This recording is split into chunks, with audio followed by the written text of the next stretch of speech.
Finally iPhone কেনার স্বপ্নটা পূরণ হয়েই গেল। প্রত্যেক স্বপ্ন পূরণের পিছনে একটা না বলা গল্প থাকে। স্বপ্নগুলো পূরণ হতে সবাই দেখে, কিন্তু স্বপ্নের পিছনের গল্পগুলো কেউই জানে না।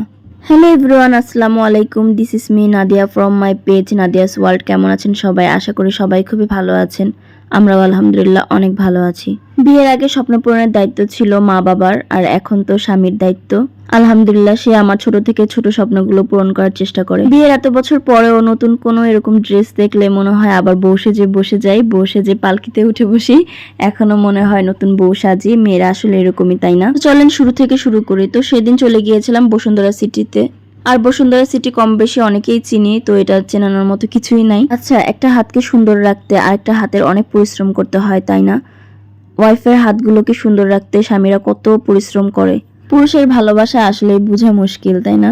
সারা জীবন সংসারের জন্য খাটাখাটনি করতেই থাকে। কখনো বউয়ের আবদার, আবার কখনো হচ্ছে ছেলের আবদার। তারপরে ছেলের ভবিষ্যৎ, মেয়ের ভবিষ্যৎ সবকিছু চিন্তা করতে করতে পুরুষের পুরোটা জীবন কেটে যায়। এমনিতে ঈদে অনেক বেশি ভিড় হয় শপিং মলগুলোতে, বাট আমি যেটা খেয়াল করলাম যে মানুষ এখন ঈদ সবকিছু ছাড়াই এমনিতেই অনেক বেশি শপিং করে, মানে 12 মাসই শপিং করে বলা চলে। তো আমি আসলে জিনিসটা দেখতেছিলাম যে রাত্রে হচ্ছে কয়টা বাজে, তখন রাত্রে হচ্ছে 8টা বাজে। তারপরও মানে মার্কেটে প্রচুর মানুষ। তো আমি মানে ভাবলাম যে আসলেই মানুষ এখন যে আগে যে ঈদ বা কোনো কিছু ওইটা ভেবে না, এমনিই সারা বছরই মার্কেট করতেই থাকে, তাই না? আর এখন যেহেতু বিয়ের সিজন, তো শপিং তো করতেই হবে। যেহেতু বিয়ে নভেম্বর, ডিসেম্বর, জানুয়ারি, ফেব্রুয়ারি কয়েকটা মাস কিন্তু বিয়ের সিজন। তো এই তো মার্কেটে জমজমাট ছিল। এমনিতে বাচ্চা কাচ্চা নিয়ে আসলেও ভালো হয়, টগে ওয়ার্ল্ডে খেলতে অনেক বেশি পছন্দ করে। এদিকে বাটা শপের সামনে দিয়ে যাচ্ছিলাম আর এত সুন্দর রিক্সা দেখলাম। রিক্সাটা এত সুন্দরভাবে ডেকোরেশন করছে, মানে আমি কোনোভাবে চোখ ফেরাতে পারতেছিলাম না, এত সুন্দর। আমার ভাই এদিকে ভাবতেছিল এই রিক্সাটা উপরে কিভাবে উঠাইছে, কি আশ্চর্য বিষয়। আমরা মেয়েদের মার্কেটে আসলেই মন ভালো হয়ে যায়, এদিক ওদিক সব দিক দেখতে থাকি আর মন এমনিতেই ভালো হয়ে যায়। সবচেয়ে মজার বিষয় হচ্ছে শীতকালেও মানুষ আইসক্রিম খায়, শীতকালেও কোল্ড কফি খায়। আমার বাবা তো খুবই পছন্দ করে শীতকালে কোল্ড কফি আইসক্রিম খাওয়া, না হলে নাকি শীত নাকি জমেই না। এদিকে ট্রাইপড দেখে আমার মনটা খুবই খারাপ হয়ে গেল, কারণ আমি যে ট্রাইপডটা কিনেছি সেটা তেমন একটা ভালো পড়ে নাই। আর এদিকে দেখলাম অনেক ভ্যারাইটিস ট্রাইপডের, তো আমার একটু ভুল হয়ে গেল, না হলে আমি এখান থেকেই নিতে পারতাম। আমি বুঝতে পারি না এই বিষয়টা। ফাইনালি মার্কেটে যেটার জন্য যাওয়া সেটা হচ্ছে একটা ফোন নেওয়ার জন্য। তো তারা শালা দুলাভাই মিলে ফোন ঘাটাঘাটি করতেছিল, সব বিষয়ে দোকানদার হচ্ছে বুঝাই দিতেছিল।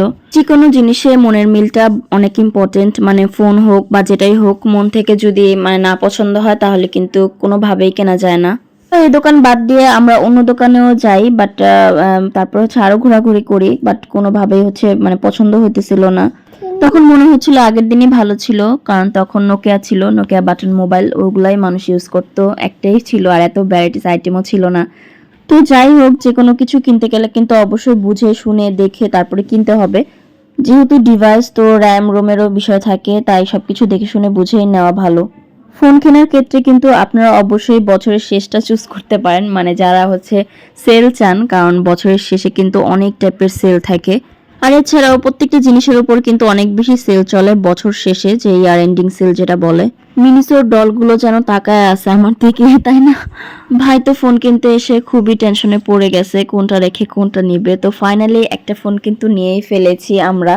সো ফোন নেওয়ার পরও আমরা এই পাশ ওপাশ ঘোরাঘুরি করতেছিলাম। শপিং এ আসলে কিন্তু শপিং শেষই হয় না, মানে যেটা নিতে যাই ওইটা তো নেই, তারপরে আরো যা যা থাকে না নেওয়ার হলেও নিয়ে নেই। আমি আজকে খুবই তাড়াহুড়া করে রেডি হয়েছিলাম, আমার কাছে খুবই খারাপ লাগতেছিল বিষয়টা, মানে মাথায় প্রচন্ড পরিমাণে তেলে চুপচুপা ছিল।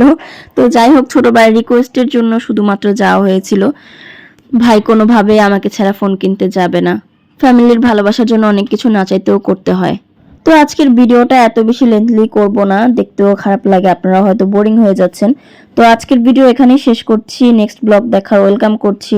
আশা করি এভাবেই সবসময় ভালোবাসা দিবেন, সাপোর্ট করবেন, আর আমার জন্য বেশি বেশি করে দোয়া করবেন। আল্লাহ হাফেজ, ভালো থাকবেন সবাই।